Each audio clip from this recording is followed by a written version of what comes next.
Assalamu alaikum wa rahmatullahi wa barakatuh. May peace, mercy, and blessings of Almighty God be on all of you.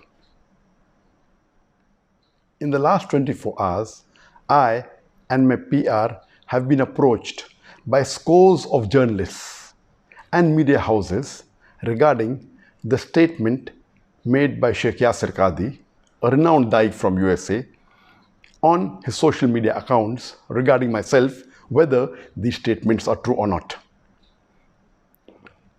3.5 months before, the Indian officials, they approached me for a private meeting with a representative from the Indian government.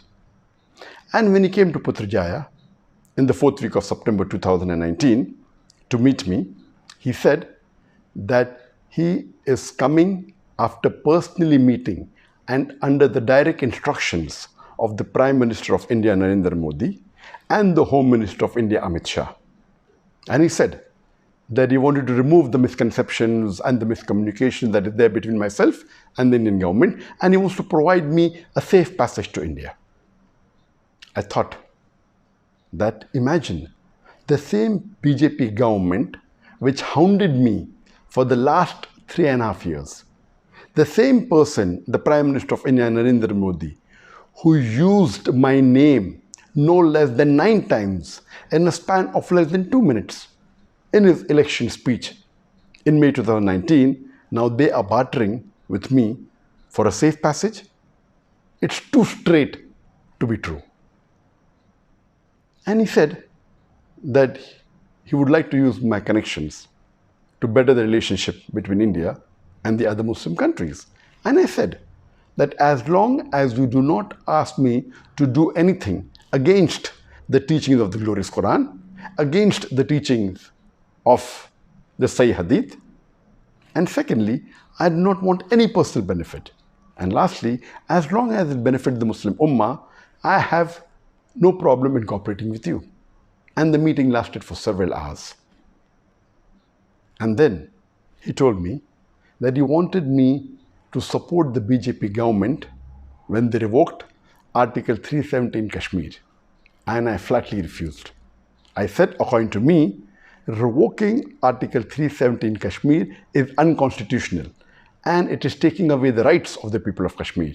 I cannot support an act of injustice, and neither can I betray the people of Kashmir. And when he realized that I will not support any act of injustice, he said that he has no problem even if I speak against any agencies of India, whether it be the NIA, whether it be the ED, whether it be the police, but I should not specifically speak against the BJP government and against Narendra Modi.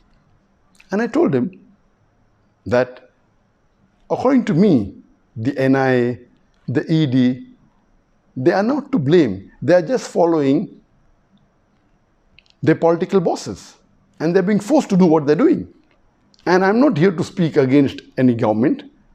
I'm a Dai who's spreading the message of Islam. As long as they do not do injustice to the human beings and to Muslims, why should I speak against them?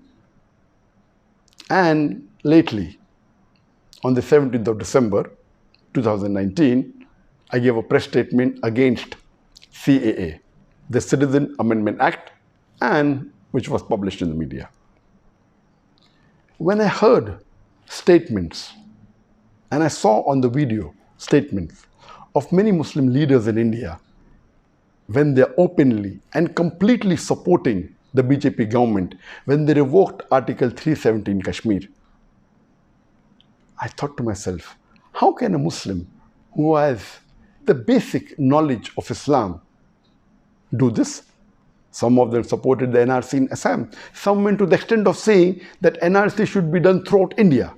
Now I realize that these Muslim leaders surely may have been blackmailed, may have been pressurized, may have been forced to support the unjust BJP government, otherwise face dire consequences.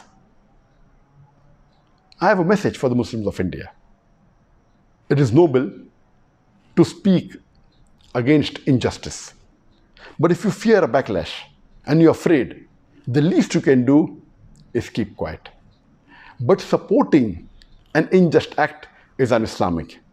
You are bartering your seat in Jannah for your security in dunya. Allah says in the glorious Quran, in Surah Az-Zumar, chapter number 39, verse number 36. Is not Allah enough for His servant? But yet they frighten you with others besides Him. Wa akhiru da'wana alhamdulillahi rabbil alamin.